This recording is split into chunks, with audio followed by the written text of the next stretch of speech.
What's up, everybody? Are you tuning in to the Challenge USA on CBS? Well, tune in to me, Tyson Apostle, as I break down each and every episode with my co-host, Amelia Wedemeyer. I'm also a contestant on the show, which gives you all the insider scoop. Amelia, how stoked are you to do this? Tyson, I'm freaking excited. I cannot wait to sit my butt down every single week to watch the show, then come here and recap it with you on the Ringer Reality TV podcast.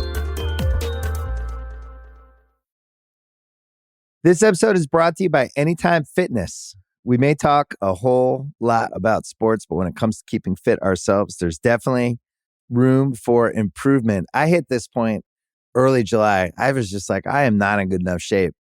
I started trying to walk at least 15,000 steps a day or hiking or just anything to keep my legs moving. Now it's the end of 2023. I feel great. I had a physical 3 weeks ago, and the guy was like, "You're doing great. You're doing better than you were 3 years ago." I felt great. Whatever your goals are, progress is possible thanks to Anytime Fitness. Get a personalized plan and support from an expert coach anytime, anywhere. Visit anytimefitness.com to try Anytime Fitness for free. Start to train for your life. Terms, conditions, and restrictions apply. See website for details. This episode is brought to you by Read, Write, Own, Building the Next Era of the Internet, a new book from entrepreneur and startup investor Chris Dixon. If you're listening to this podcast, you know what it's like to be part of a community of fans. You value the people who play, perform, and create for everyone. Well, what if there are more ways to support them, more ways to be a fan? And what if you had even more ways to connect with the teams, artists, and other creators that you love? Even though creators make the internet valuable, how much value do they get for their work? Well, that's mostly up to a few big tech companies. Shouldn't creators get more from the platforms they make successful? More value, but also more say, more control, more ownership? Read, Write, Own explores an alternative future for the internet, one that reclaims control for creators, fans, listeners, and gamers, the people who not only use the internet, but make it useful. Read, Write, Own imagines an internet built by us for us. So order your copy of the book today or learn more at readwriteown.com. I need sports to have to clear the room. Stand up and walk now. Hello and welcome to The Watch. My name is Chris Ryan. I am an editor at TheRinger.com, and joining me on the other line, he loves me, but it doesn't matter. It's Andy Greenwald. It was fun. It's been fun. Andy, what an episode we have for folks tonight. We are coming to you after the airing of Better Call Saul on Monday. And so tonight we have an incredible interview with Peter Gould, the creator of Better Call Saul, who was so generous to talk to us about the episode, the series, Breaking Bad, how he's feeling about it all. We get into extensive detail about this episode. So a lot of our recapping that we would normally do is going to be poured into the interview you're going to hear with Peter. But Andy, I thought we could just chat for a few minutes about this episode, because I think it's possibly, at least in the running for, if not the best episode of the series. Yeah, I was stunned by it. I just absolutely floored by it. I think it probably is. I mean, recency bias, sure, but I think that I think that it's my favorite episode of the series to date. And I think it's important to say, and we got into some of these details with Peter, I'm confident that this will be a pantheon episode of Better Call Saul because it encapsulates everything that makes this show both exceptional and unique. In that, what other show has the luxury, the ability to do such deep, thoughtful, melancholic codas? This is all about the come down. This is all about the after effects of violence and trauma and bad life choices, right? And making us sit in them with the characters who sit in with them. So it's not just that the episode moved forward the Kim and Jimmy plot to a absolutely, it's the best in that it is heartbreaking and surprising, but inevitable. Of course, this is how things would go. So the episode moves those balls forward, but it has the time and space and generosity to have this beautiful 8 or 9 minute Gus scene that's really about French wine, but that's ostensibly about French wine, but really about existential sadness and Max and things, echoes of the character that we've known for over a decade, that has room for Mike and Nacho's father to have this incredible conversation from two sides. Literally, they're separated by a fence, beautifully shot by Michael Morris, but like two sides of an argument about how one should spend one's life when grieving. God, it was a stunner. You mentioned the sommelier scene. where Gus is eating alone, and I was just like, I'm not trying to be hyperbolic, but I was like, this is why you do a series like this. Yeah. I think I have a healthy amount of cynicism when it comes to like spinoffs and prequels and sequels, and like just about how cheap those things have gotten, intellectually cheap that those things have gotten. And when you're watching this character that we've now spent close to 10 years with, if not more, and I think I have probably the most stable and solid relationship with that character as far as supervillains go, as far as like truly evil, truly morally corrupt people go that I watch on screen. I watched that scene with so much empathy for him, and also still never like crossed the line where I was like rooting for him, and I think that that's like a very simplistic way to look at sometimes fictional characters.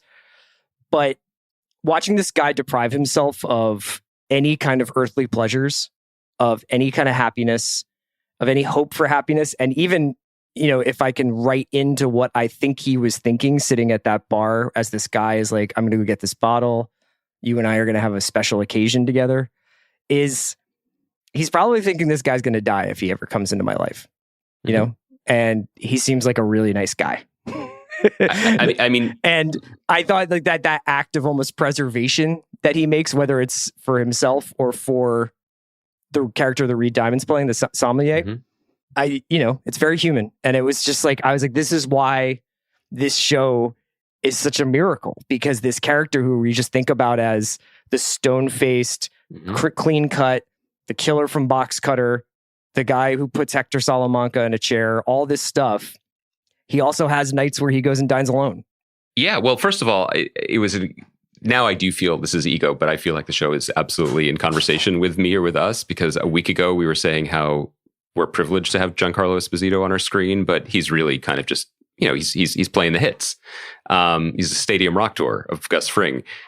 No, this was an incredible showcase for an actor at the height of his powers, showing us something we haven't seen before. And it also made me think about what the flip side to the question that we ask constantly about the show is, which is the question of like, what new is there for us? What is left for us to learn that's new? What surprises are still in store? What are the stakes? And, I've obviously worked myself into a lather about that in the past for potentially no good reason. I think it speaks to why we watch these shows at all. And there's the reason of, we want stories we haven't seen before. We want newness. We want to be surprised. But really behind that is we just want to understand what makes people tick more. And we want we want to spend the time spent, the emotions displayed to understand someone else, even if they are drug kingpins in Albuquerque, New Mexico.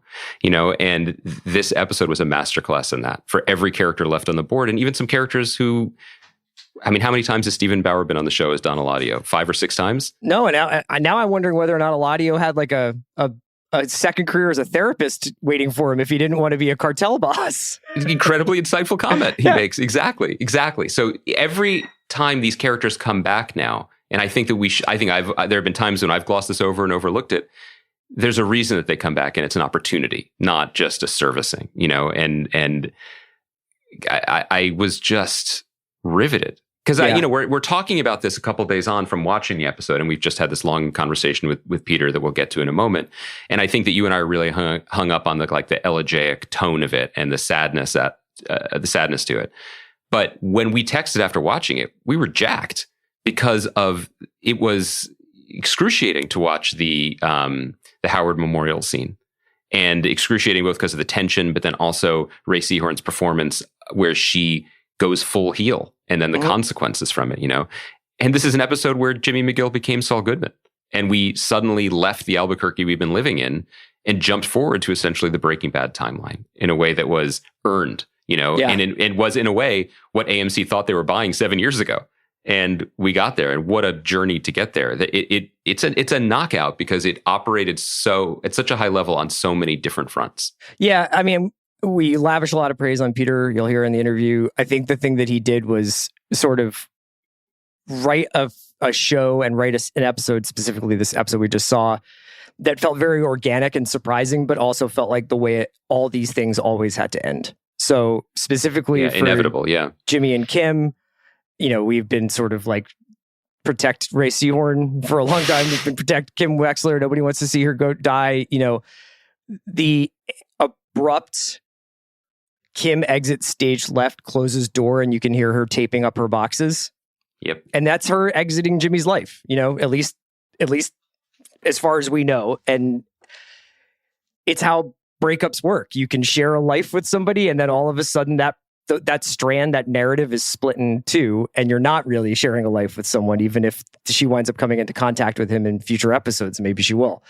I thought that the way that this episode almost like deepened my appreciation for the moments that we've experienced over the last couple of weeks and months with this season was really, really important. The way it changed how I felt about Nacho's death, the way how it changed how I felt about Mike, the way it changed how I felt about Howard and Howard's death. Like all of those things took on like a different kind of level of weight through this episode. And I just want to say, even though, this seems like kind of like not even faint praise, but like obviously it's Better Call Saul. It's really directed well. There's like a dozen images in this episode that I will never forget. The flames in Gus's glasses, Mike burning evidence of Howard's life and Nacho's life in a trash barrel in the middle of the dark, in the middle of the desert. The shot of Mike and Nacho's father walking away from him, and just the way it was staged, the way it was shot. This show is just craftsmanship and art at a really, really high level. And the last point I want to make before we get into the interview, and this is, there are aspects of, I had the mea culpa last week. I said it to Peter's face, and I feel it sincerely. Patience is a virtue. That's a cliche, but it is true, and it's true in television, and it's been an interesting reckoning even for myself to realize the limits of that in my own life in terms of, I believe that, and I've praised Saul for it, but then I fell victim to impatience.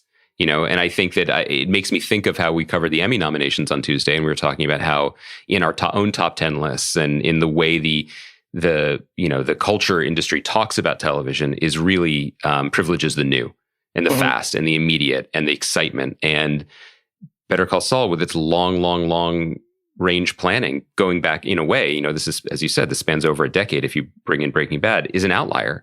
And it's interesting that it's been sometimes a struggle to remember and reorient how this show operates.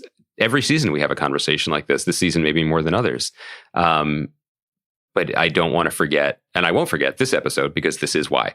Yeah. This is why. Yeah. And here it was coming, and they knew it was coming, and they delivered. And and then maybe that's as good a place as any to get into talking to the man who's responsible for it. Yeah. So let's get into our interview with Better Call Saul creator Peter Gould, who talks extensively about Fun and Games, the episode you all hopefully just watched. And Andy and I will be back on Thursday to chat more about all sorts of other TV. I also just want to say, he talks about what's to come in the best way I can imagine. Not a single spoiler, but when you get to that part of the interview, I think you'll be as excited as we are, and I think he is. Yeah.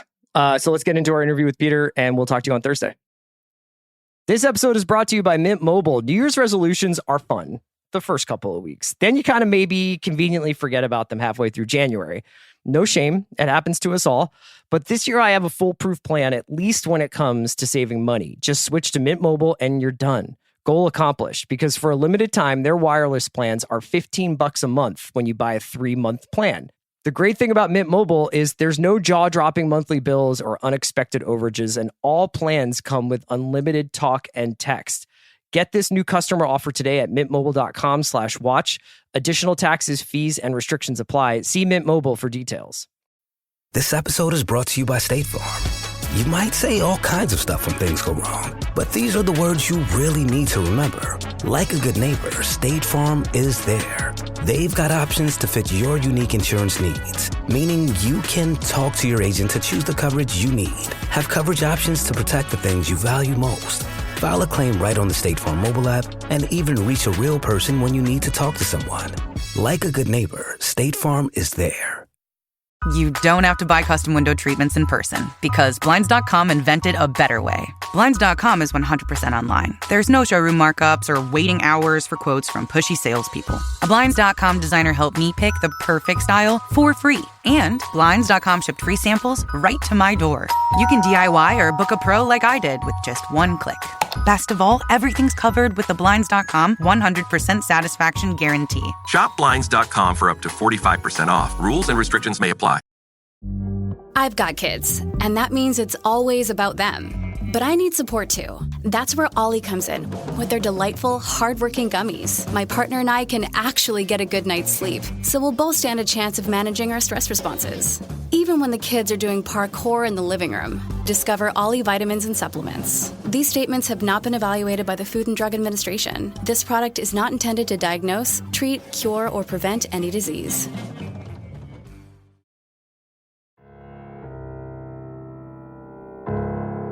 First of all, thank you so much for coming on The Watch. We are obsessed with Better Call Saul, as we have been for years. And, just to pull the curtain back a little bit, AMC had said, do you want to talk to Peter? And of course we said yes. And I had been saying we'd love to talk to him around the finale. We'd love to talk to him once we know everything that's happening. And they're like, well, he'd love to talk to you after this episode. And I was like, okay, well, we'll take a look. We'll watch it. And then we finished it. I think Andy and I both share the same opinion about this, that we finished. And we're like, well, that's the best episode of the series. So I'm glad he's coming on. He's coming on the podcast for this one. So congratulations on all your work on this. And thank you for coming on the show. Thank you. Oh, delighted to be here. As we were just saying off screen, I'm a listener, especially when you're talking about the Bureau. those glorious 6 weeks last summer. And we can save some time at the end to keep talking about it. But yeah, let's keep talking about the Bureau. But I guess maybe we should use what Chris is framing as a way to start the conversation, because this episode was absolutely stunning and so rewarding and so surprising. And I wonder how you consider it. I mean, the rhythms of this season we know have been slightly untraditional, because you had the gap in the middle, building towards a finale that clearly is now going to take us across different eras of the larger Albuquerque IP universe. What was this episode for you and your fellow writers? How was it referred to, and how was it circled on the whiteboard? Oh boy, well, we don't use a whiteboard. We consider that it's just whiteboards are. There's Andy's bringing up it's kind of a religious war in screenwriting between the whiteboard users and the 3x5 card users. Right. You guys are famously cards. We fall firmly in the card, and we could talk about that for a while. As do Jimmy and Kim. Yeah. Yes, that's right. Well, they use post-it notes. Post-it notes, that's a sad substitute for cards, but we couldn't have them using cards. And post-it notes are, as you know, Kim's thing. How do we think about this episode? We talk. Usually when I talk about how we work on the show, I say that we work moment by moment, which is true, but we have to have a sense of where we're going. And the big question for us as we went into this. There were things that we felt needed to happen or should happen, ideally. And sometimes you have these ideals and you don't get there because the characters don't want to do it or the logic doesn't want to do it. But we really felt strongly that Gus and Lalo should have a face-to-face, and so we spent a lot of time talking about what are Lalo's moves here? What would you do if you were the most tenacious bastard on the planet? How would you try to unravel what Gustavo Fring is doing? And in return, what would Fring do?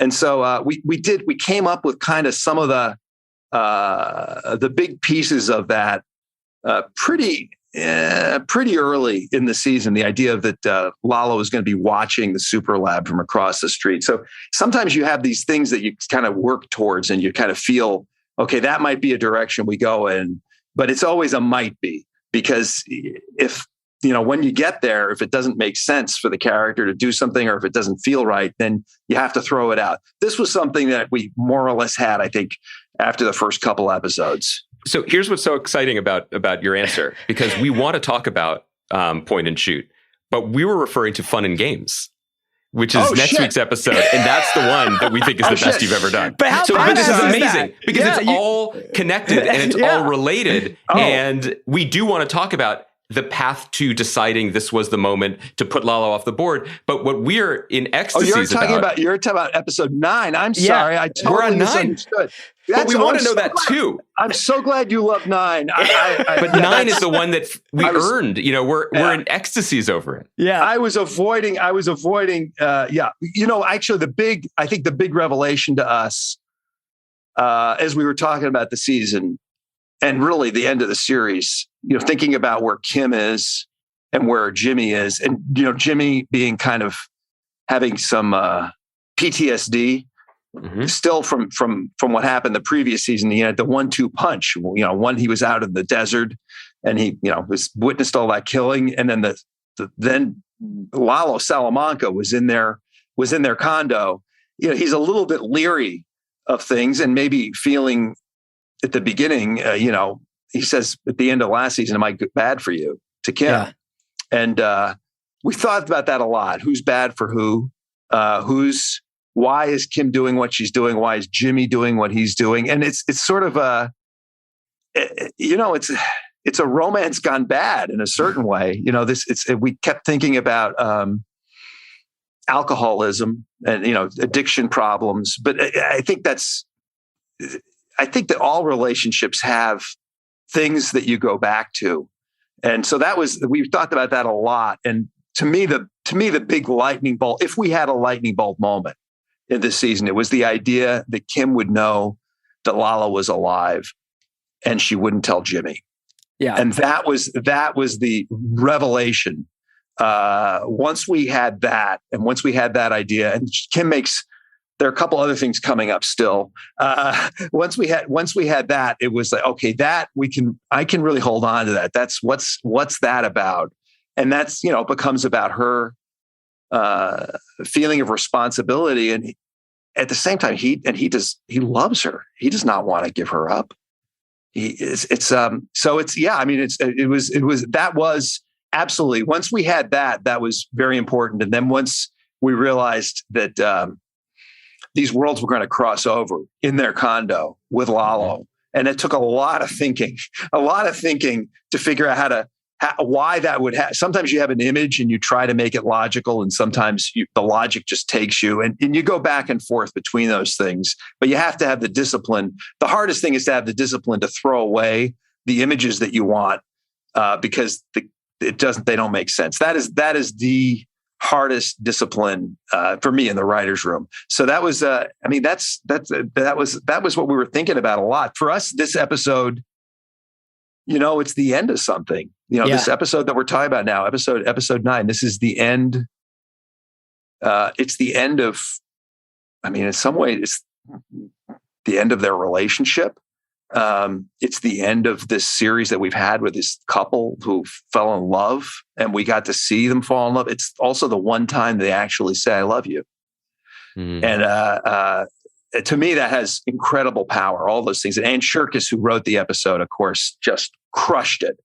And Michael Morris, who directed it, did a remarkable job in his last episode for the show.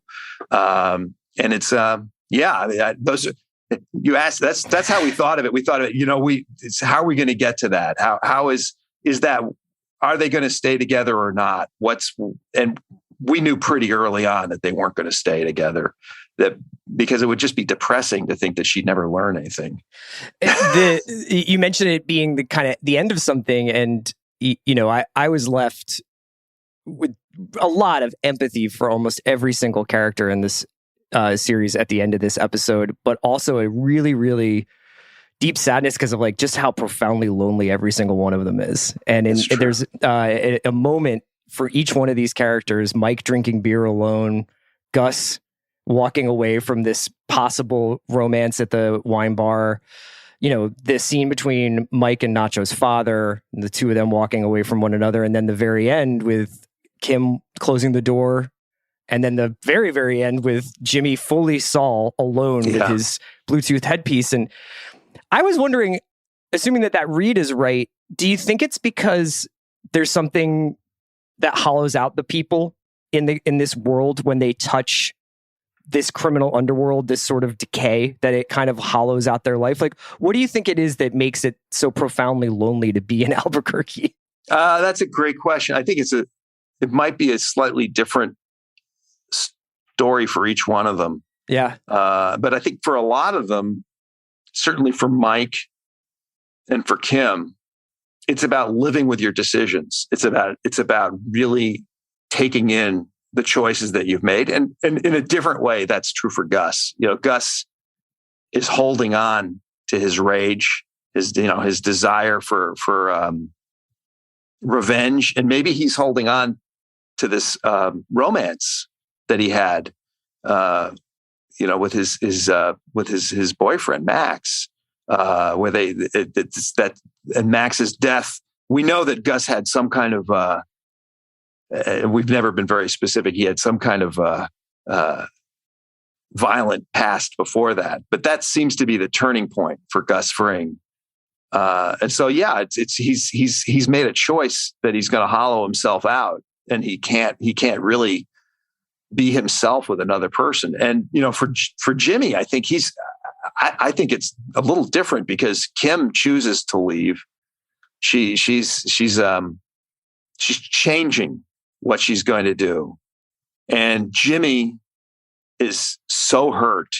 I mean, to me, that's what the ending is that the question we started with on the show was, what problem does becoming Saul Goodman solve? Mm-hmm. What are you trying to solve by becoming Saul Goodman? And I think this episode answers it, which is that he's so fucking hurt. Can I curse? Sorry. Yeah. He's so hurt. He's so hurt. He's so wrecked by what happened that he flattens himself out into a cartoon character. And it's terrible because now that during Breaking Bad and even at the end of this scene, this episode, that underneath all that is still the guy that we knew. I mean, mm-hmm. I don't believe it's not a Dr. Jekyll and Mr. Hyde transformation. He's purposely flattening himself out. And that's painful. I mean, we all have personas. I mean, I think it's just a more extreme version of what we all do, because we all have personas that we develop usually in our teens. And then we're kind of stuck with it. We're stuck with it for life. And this is a guy who's he's chosen this persona. It's sort of like, the guy in college who decides to wear the personality hat. So that was what it meant to me, or that's what we were thinking about.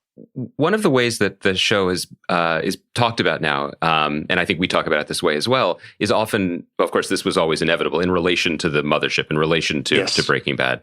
And one of the things that has emerged is a popular opinion that I think at times we share, that the beauty and the rigor of the show has been an opportunity to kind of dig a little deeper on questions of culpability and morality and humanity. I wonder how much that heavy idea weighs on you and your collaborators when you are crafting these scenes with the time that you've had to craft them.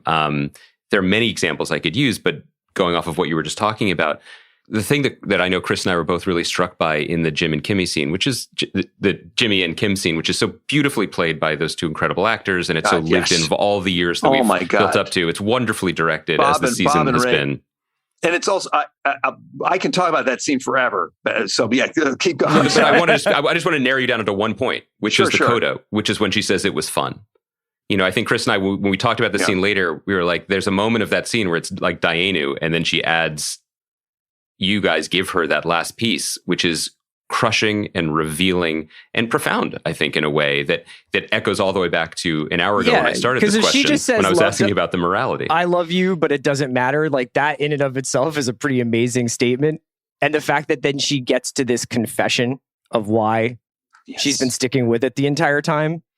It's like she knew the first part a long time ago.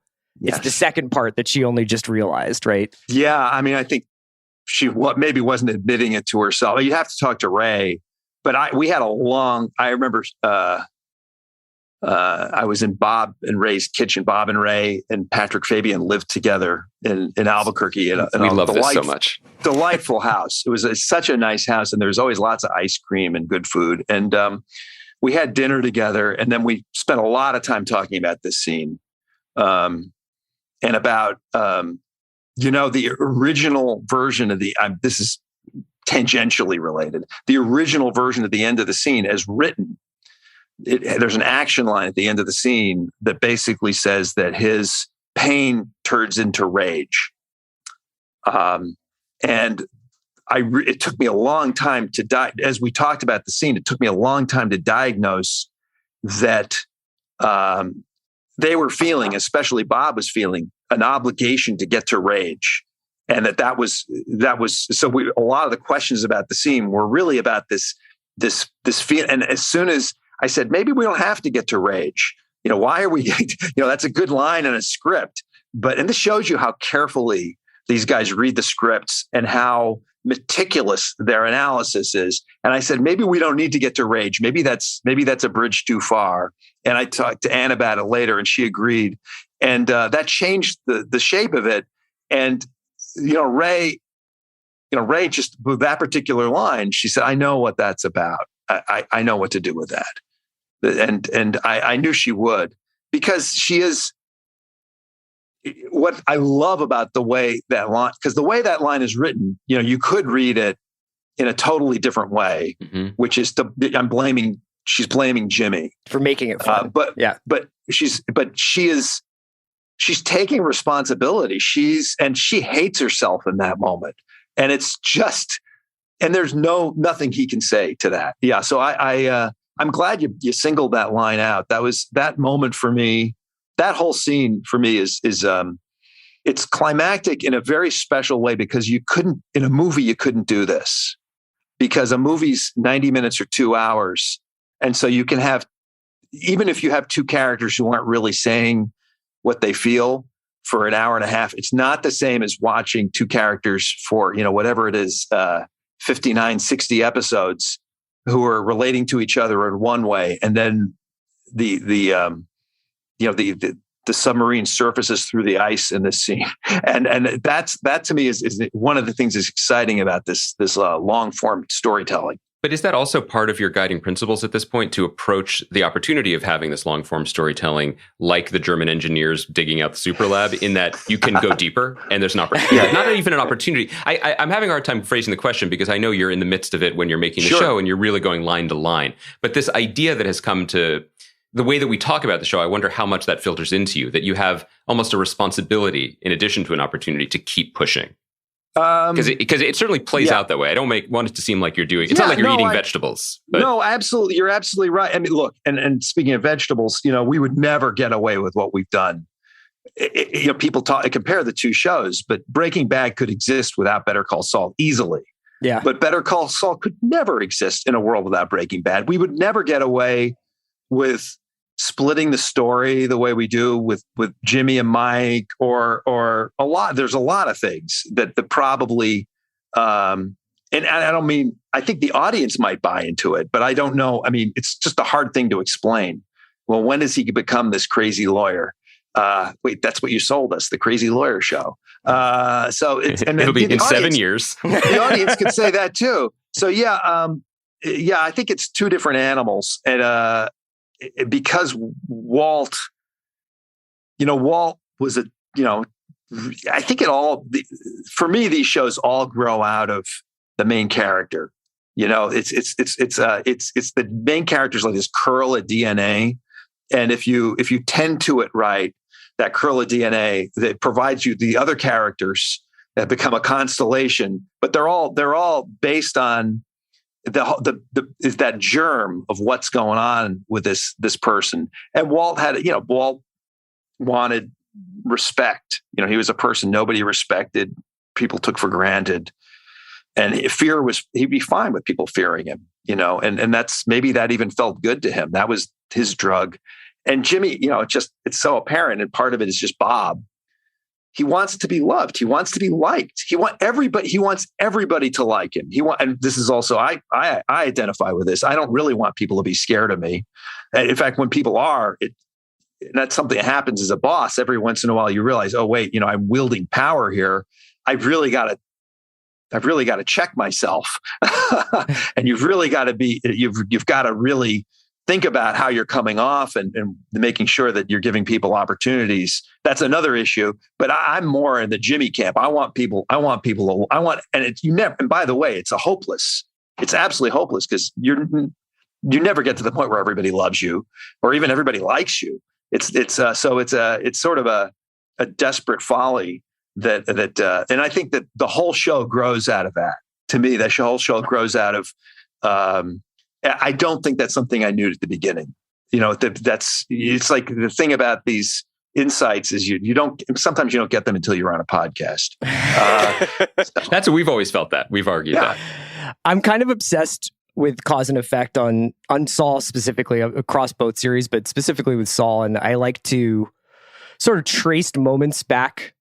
And I think one thing that's been great over these last 2 episodes is this episode that just aired imbues the previous episode, which is very largely action driven, with so much meaning to me. And, I was watching the scene again with Kim and Jimmy at Howard's memorial. And Jimmy is working the room, and Jimmy is handling Howard's widow and is just doing everything and is... He's just never got stage fright. He's never seems to be second guessing himself. And watching Ray Seahorn's reactions to Bob in that scene kind of like separate, and you can see kind of like something is happening inside of this character. So then you watch the last fight scene, and it's got a different kind of tone to it. But I go back to the previous episode and to Mike telling Kim and Jimmy, this is the story you guys had begun to tell anyway.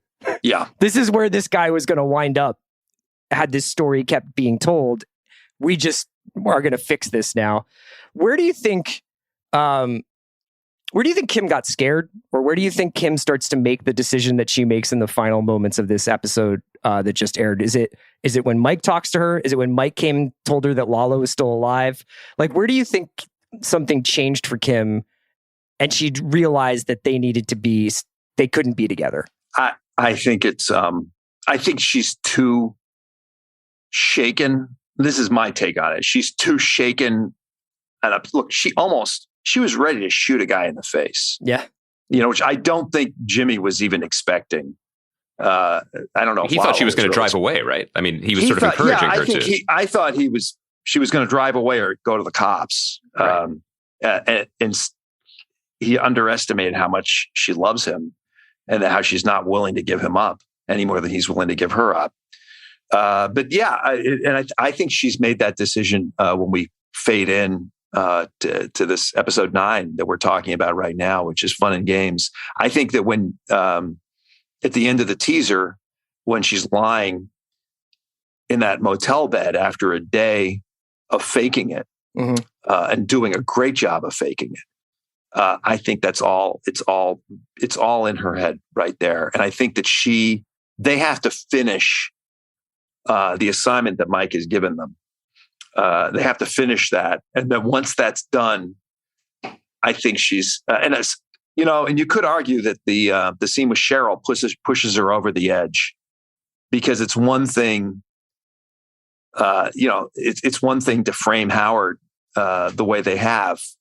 With all these schemes that they've had, and to feel bad about it later. And it's another thing to just really cruelly destroy Cheryl in that moment in so many dimensions. And one of the things I think you're responding to, Chris, is just to say it out loud, is in addition to the performances, is the brilliant editing from Skip McDonald, because it's where you're looking. It's when you're seeing her that you understand, if you're watching carefully, and hopefully you're not making a sandwich while it's on, but it's when it's all the things that you're talking about. All those pieces of subtext have to be communicated as much, editorially and with great sensitivity to the performances. And there's a version of this where you could cut it. You could cut this scene and have it just lay there like a dead fish.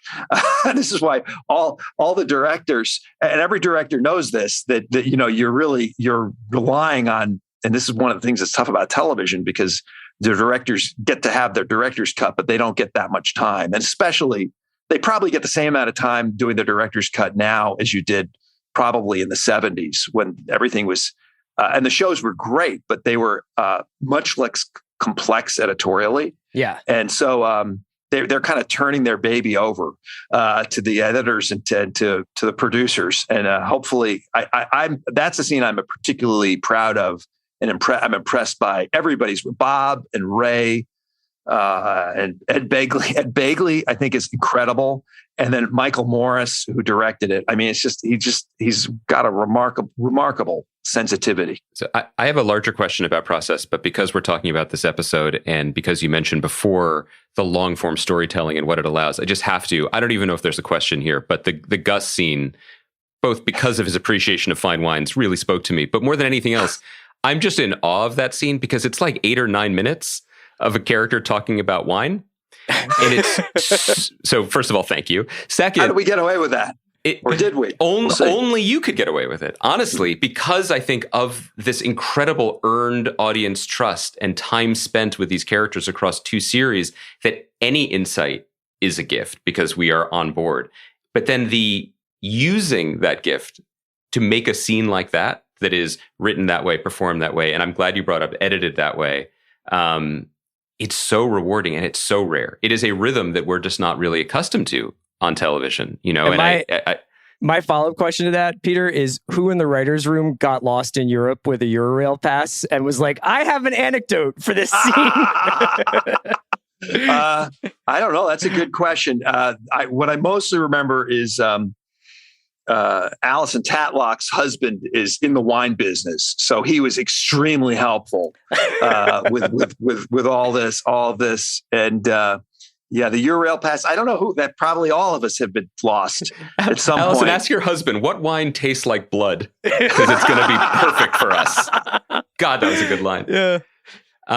Okay, so the thing that I wanted to say, sort of pulling back from this episode, is, and listeners who have been listening to our coverage of the show will be, I hope, happy that I'm admitting it here in front of you, which is, first of all, I have a mea culpa, because at the end of the first half of the season, I was uncharacteristically out on the show. I had some questions. I was concerned.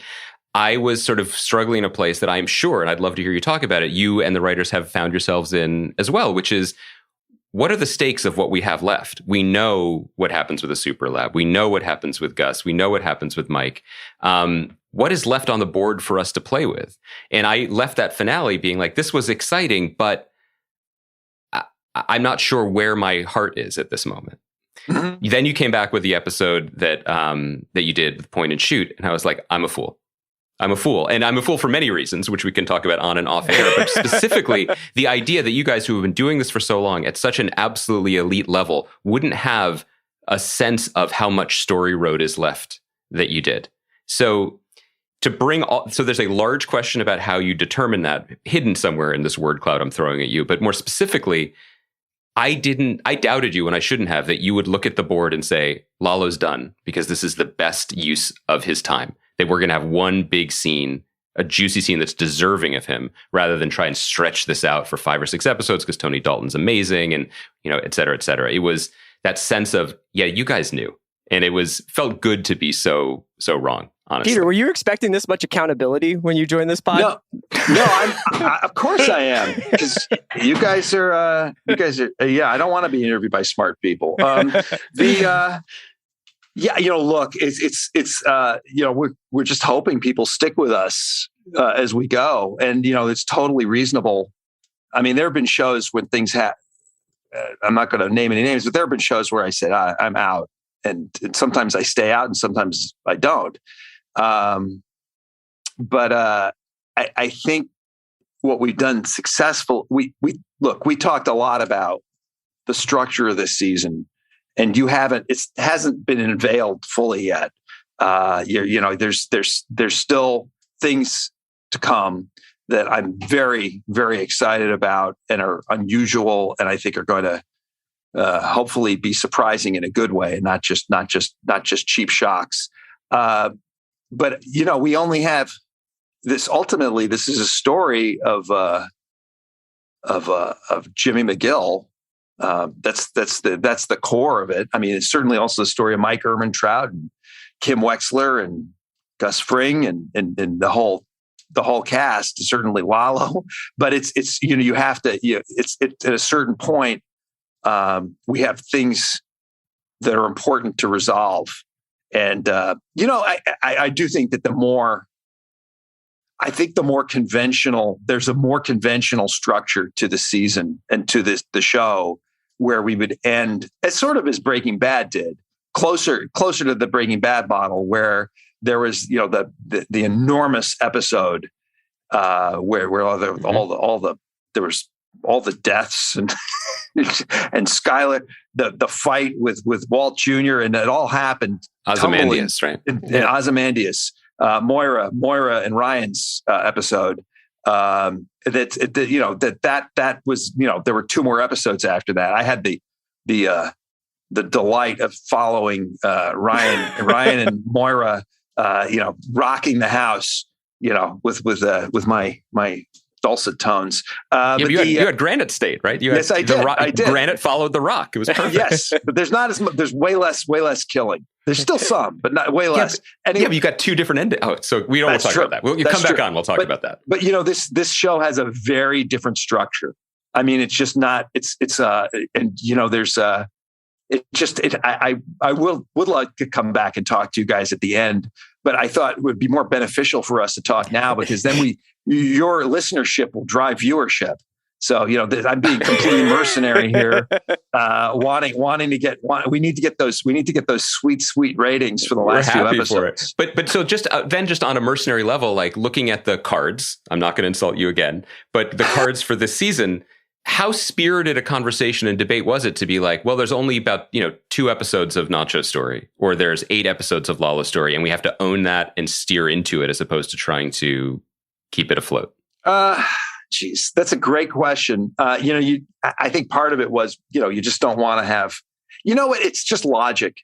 Andy, I wish I could say, oh, we have this, the rhythm, every 12th act, there has to be but no, there's Nacho. He's trapped in Mexico. He's out of options. Yeah. What's gonna happen? And then, what happens? So, okay, he gets back and let's say he evades all the cartel and Gus's guys. Then what?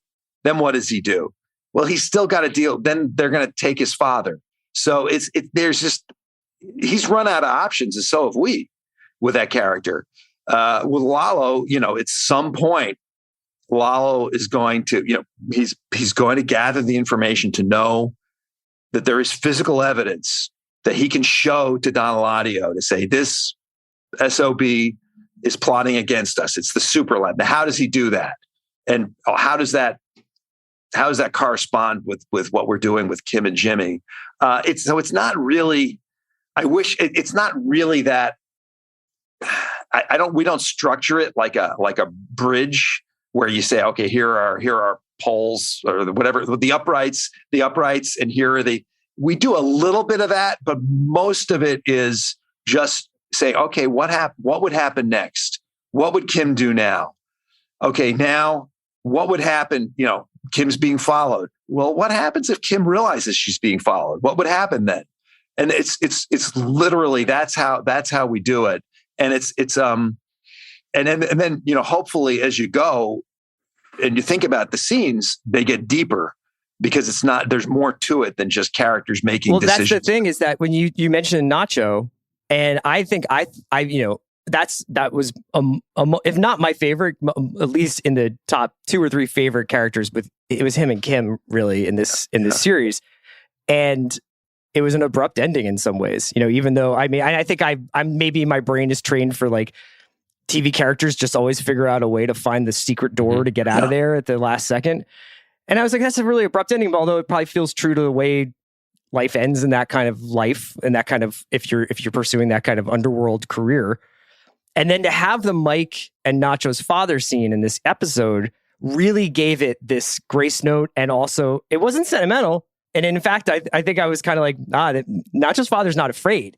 He's just like has derision for this whole thing, where he's just like, you guys are all just gangsters, and you talk about what you talk about in Sangra for Sangra and all this stuff, and it's all bullshit. And it's like, I thought that was almost an amazing tribute to Nacho as a character, to have that moment. So you get to have these like delayed kind of hit of painkiller on a character that you lose. Yeah. I love that. I love that scene because it calls Mike's whole life philosophy into question. Mike assumes that he identifies with this father. And by the way, Mike, look, this is big moment for Mike, because when I watched that episode, like you, Chris, I think that, I can put in my own audience head when I'm watching it, I'm convinced Mike is going to find some way to rescue the kid. Yeah. I'm absolutely, because Mike is, I love Mike, and I want to deny that he's a killer for the cartel. I like to pretend that he's not, and I think he likes to pretend that he's not. And there are lines that he draws, but he's thrown his lot in with Gustavo Fring, and letting Nacho die is part of that. But then he assumes that Nacho's dad, like him, would want revenge. That's what what happened to Mike's son happened. He went on a brief, very sharp killing spree. He took care of it, with his own two hands. And he thinks that maybe he assumes that dad is going to be the same way. And dad is not that way. Dad is a decent person who's not out for revenge, who understands, this macho whirlpool is just going to lead to more death.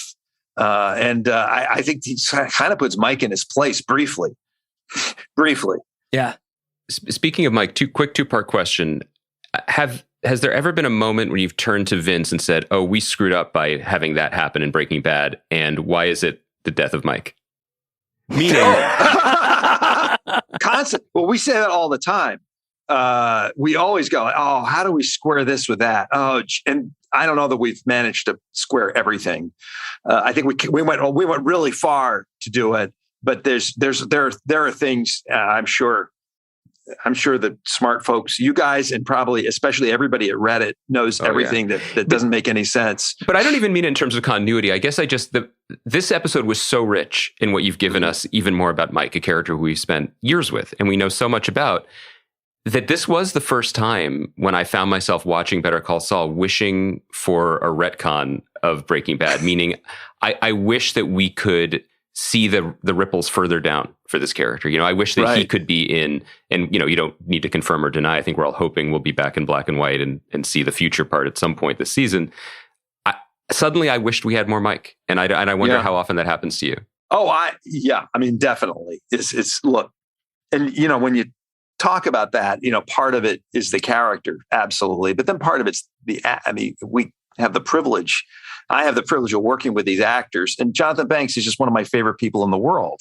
And so that's one of the things that's been frustrating to me about the episodes I direct. I haven't had enough Mike overall, and so the one thing that we've given ourselves a lot of license by traveling around in time, and so we could bring characters like Mike, who we killed on Breaking Bad, back. But it's not the same. And did we think we screwed? But I do think, I think the trick is you have to live. This is the lesson that Kim learns. You have to live with your decisions. And once we have all the chances in the world to think things through and change them until it airs. And then once it's out there in the world, we're stuck with it. We're stuck with it. I have had people say to me, jokingly, I know a long time ago, Noah Hawley said to me at an event, I only met him this once. And he said to me, I know what you should do with your show. This is a few years ago. This sounds exactly like Noah. Yeah. And I said, yeah. And he said, just don't ever have him turn into Saul Goodman. Just don't do it. And I was like, okay. And and that would be the Noah Hawley version. He could get away with it. He's brilliant. But we're kind of stuck. We're kind of stuck with our decisions. That's kind of how that's how we roll. Let's put it that way. How is this experience making Saul? And as you come to the end of this experience, and it was interesting hearing Bob Odenkirk talk about his Emmy nomination, and he was like, I got to admit, I'm kind of waiting to go back to work.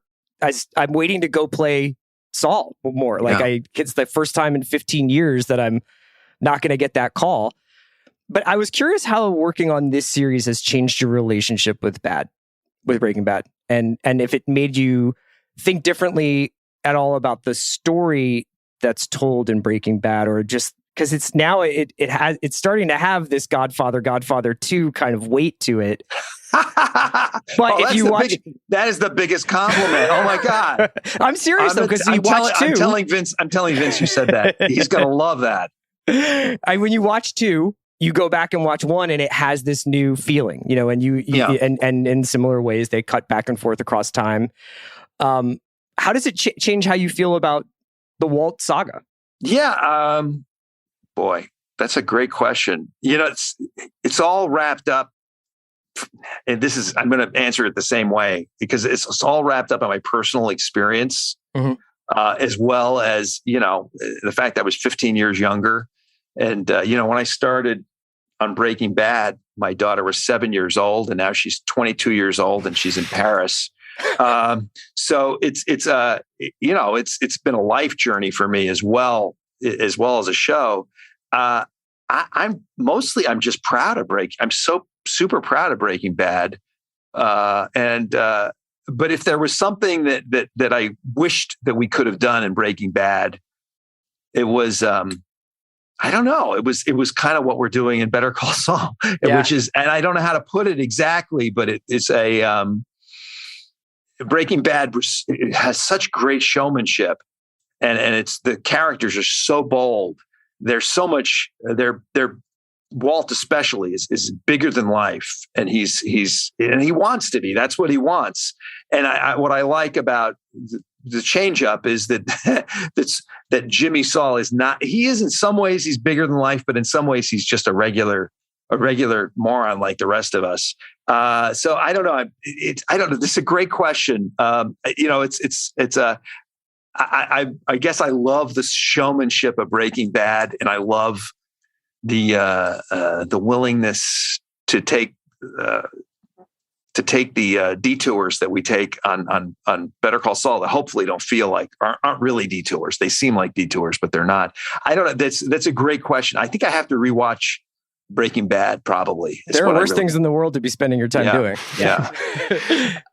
So just to begin to wrap us up a little bit here, and this question is predicated on 2 things. 1, we're not asking you to spoil anything, and we would never want you to. And 2, we are going to hold you to your offer to come back. So we will withhold some other questions we have.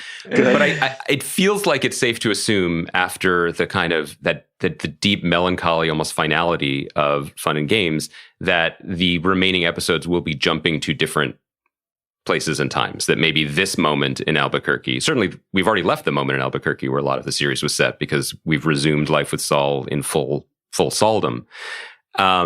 Assuming that is safe to say, how exciting and fun, but also maybe different was that to be playing around? Yes, I'm so excited for you guys to see where this is going. Some people are going to love it. Some people are going to hate it.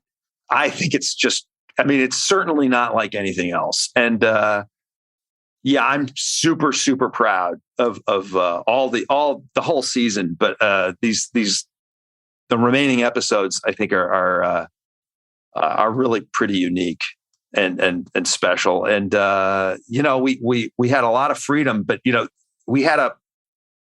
me put it this way, Breaking Bad, I remember the final season of Breaking Bad, we did have a little whiteboard. Okay. Thank you. No, after dragging me mercilessly. There was a list, but it was for a list. It's not for the show. Okay. It was a list of questions that needed to be answered before we were done. And we also had a list of questions that we needed to address before we're done. But the interesting thing is a lot of those questions have been answered. A lot of those very logical, how did this happen? Mm-hmm. Why did this person do that? A lot of that is kind of answered at this point. But maybe the most important question, which is about the inner life of a person and who somebody really is, who puts on different identities, and can you put aside the things you've done in your past? Where do those things get carried? Those questions that are maybe more, they're less physical anyway. Those questions are still on the table, and I think they do get answered in an exciting way. I think the thing that will surprise you the most is how funny some of the stuff that's coming up is, because this fun and games is a lot of things. It's not particularly a funny episode, but I think there's still a lot of there's some lightness, and obviously there's some guest stars who have already been revealed, who are still to come. And I think the way everyone shows up, I think is really pretty damn special. For what it's worth, I laughed at the breakfast bar joke in when Saul's like, have a breakfast bar. I like that. Good. Yeah. I'm glad. I love the breakfast. Oh, I love that whole. You know what I love also is that for some reason it makes me laugh so hard every time when he's driving the Cadillac. He's got the AM radio on. It's blasting away, and he looks around. His ad comes on. He looks around. He kind of does those duck lips, and he looks around at the world like, yeah, you hear that? That's me. That's me. Look at me. And it just it's Bob's physicalization. It's just amazing. And he goes from he goes from Jimmy in the previous scene, Jimmy going, but I love you. And it is the most pathetic, broken I love you I've ever seen in my life. It just makes me cringe, and it makes me feel so much. And then less than 5 minutes later, Duck Lips is driving through Albuquerque in the Cadillac. And obviously you can tell look, the show is clearly made for me. Sometimes we'll watch something and I go, I love this show. And it's clearly it's made for me. This is a show that's made, this and The Bureau. This is made for me. And look at that. That is the expertise we've come to expect from a writer of your caliber. You brought it all back. We teased The Bureau at the beginning. Now at the end, we brought it back. Everyone should watch The Bureau. Everyone should obviously watch the last few episodes of Better Call Saul. I personally am glad I had the chance to apologize to you. I will not doubt you again. I'm very excited. Well, did you doubt on the podcast? Was this verbalized? It was. It was contentious. Yeah. So, all right. So we really need that mea culpa. That needs to be front and center here. I think you should title the episode Andy's mea culpa in person. He bends the knee. Exactly. The internet and podcasts are a place where men can apologize into microphones, where men never presume that their opinions matter more. This is the safe place for it. So it felt good. It felt right. Well, thank you for sticking with us, even though we what a gift I gave you.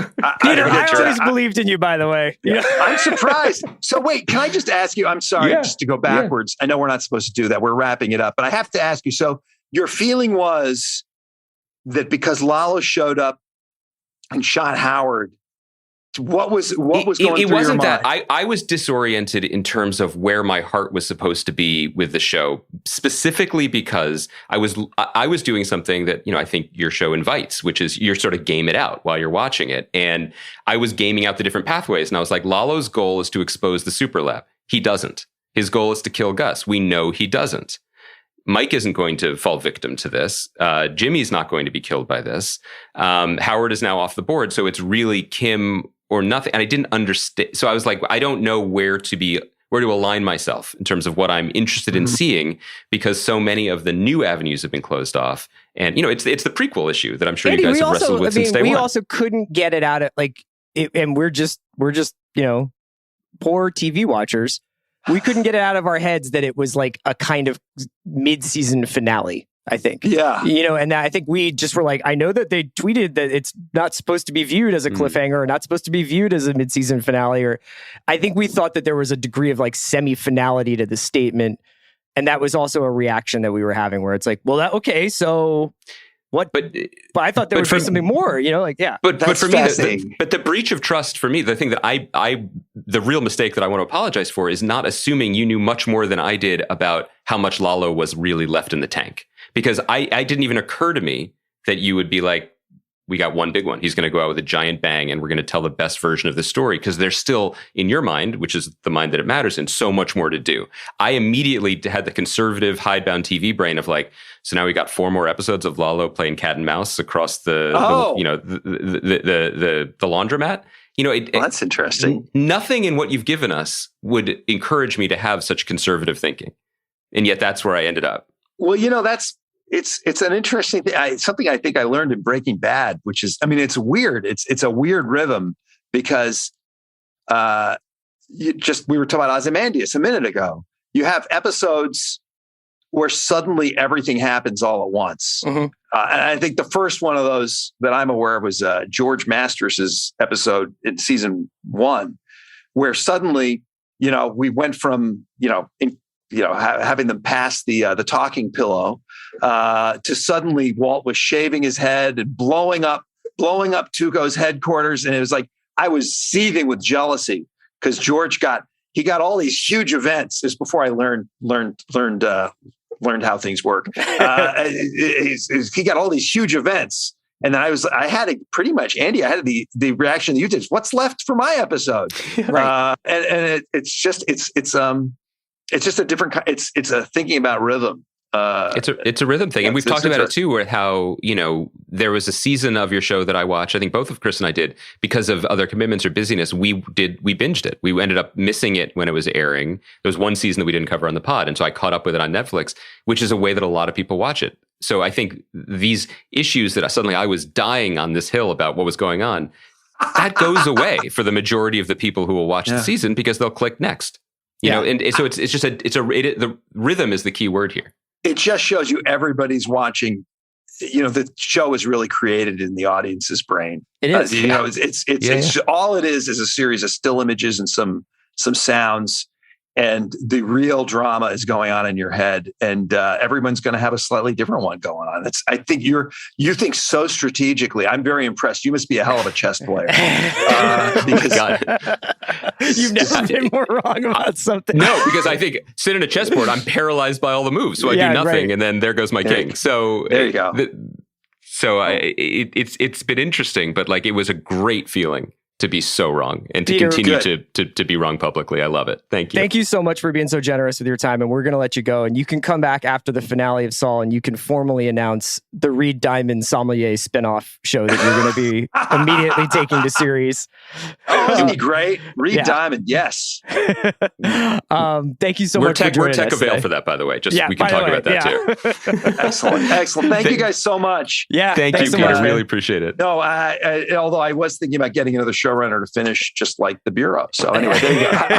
Have a good one. And thank you guys very much. I love talking to you. You guys watch it like nobody else does. And I love the questions and the smart thoughts. I feel a little bit out of my league.